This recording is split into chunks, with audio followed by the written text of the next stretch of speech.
Telangana assembly ఎన్నికల ముందు కాంగ్రెస్పై అలకబోని వేరే పార్టీలోకి వెళ్లిన వారికి తిరిగి స్వాగతం పలుకుతోంది పీసీసీ.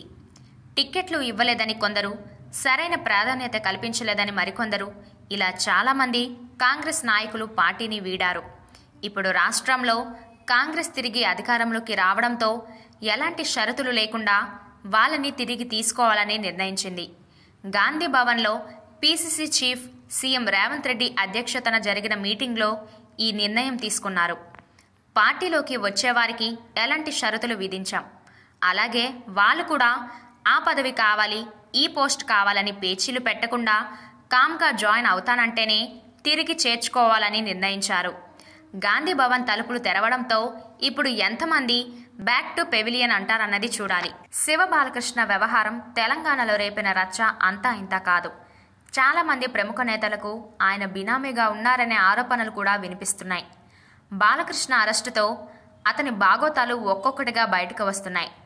హెచ్ఎండిఏ అధికారి శివ బాలకృష్ణ వ్యవహారం ఓ ప్రభుత్వ అధికారి అయి ఉండి దాదాపు 500 కోట్లకు పైగా అవినీతికి పాల్పడి అడ్డంగా బుక్ అయ్యాడు. ఇప్పుడు ఏకంగా అతని జాబ్కే ఎసరొచ్చే పరిస్థితులు కనిపిస్తున్నాయి.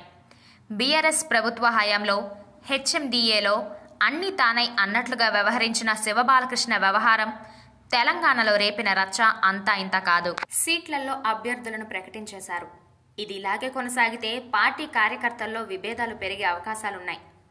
అందుకే పొత్తు సీట్ల సర్దుబాటుపై త్వరగా తేల్చుకోవాలని టీడీపీ, జనసేన నిర్ణయించాయి. ఈ మేరకు ఫిబ్రవరి మొదటి వారంలో చంద్రబాబు నాయుడు, పవన్ కళ్యాణ్ చర్చలు జరపబోతున్నారు. ఇప్పటికే ఇద్దరి మధ్య జరిగిన చర్చల్లో సీట్ల విషయంలో ఒక అవగాహనకు వచ్చారు. అయితే పూర్తి స్పష్టత రావాల్సి ఉంది. కాంగ్రెస్ అగ్రనేత రాహుల్ గాంధీపై దాడి జరిగింది. ఆయన ప్రయాణిస్తున్న కారుపై దుండగులు రాళ్లతో దాడి చేశారు.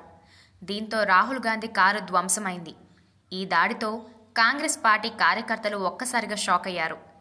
భారత్ జోడో న్యాయ్ యాత్ర పశ్చిమ బెంగాల్లోకి ప్రవేశించిన నేపథ్యంలో ఈ దాడి జరిగింది. అయితే రాహుల్ గాంధీ భారత్ జోడో న్యాయ్ యాత్ర ప్రారంభించినప్పటి నుంచి భద్రత లోపాలు తలెత్తడం సంచలనంగా మారింది. దేశంలోని 15 రాష్ట్రాల్లోని 56 రాజ్యసభ స్థానాలకు ఫిబ్రవరి 27వ తేదీన ఎన్నికలు జరగనున్నాయి. హిమాచల ప్రదేశ్లోని ఒక రాజ్యసభ స్థానానికి కూడా ఎన్నికలు జరగనున్నాయి. హిమాచల ప్రదేశ్లో ఒకే ఒక రాజ్యసభ సీటుకు ఎన్నిక జరుగుతోంది. కానీ అందరి చూపు ఇక్కడే పడింది. హిమాచల ప్రదేశ్లోని రాజ్యసభ స్థానం నుంచి అఖిల భారత కాంగ్రెస్ కమిటీ మాజీ అధ్యక్షురాలు సోనియా గాంధీ, ఆ పార్టీ జనరల్ సెక్రటరీ ప్రియాంక గాంధీలను రాజ్యసభకు పంపడంపై చర్చ జరుగుతోంది. ఉమ్మడి చిత్తూరు జిల్లా రాజకీయాల్లో చెరగని ముద్ర వేసిన గల్లా ఫ్యామిలీ పాటూరు రాజగోపాల్ నాయుడు నుంచి గల్లా జయదేవ్ వరకు సాగింది. మాజీ ఎంపీ రాజగోపాల్ నాయుడు నుంచి రాజకీయ వారసత్వాన్ని అందుకున్న కూతురు గల్లా అరుణకుమారి ఆ తర్వాత కొడుకు జయదేవ్కు బాధ్యతలు అప్పగించింది. రాయలసీమ పాలిటిక్స్లో రాణించిన గల్లా అరుణకుమారి నుంచి పొలిటికల్ ఓనమాలు నేర్చుకున్న గల్లా జయదేవ్ ఆంధ్ర ప్రాంతంలో పాలిటిక్స్లో సక్సెస్ అయ్యారు. 2014, 2019 సార్వత్రిక ఎన్నికల్లో టీడీపీ నుంచి బరిలో దిగి గుంటూరు ఎంపీగా గెలుపొందారు.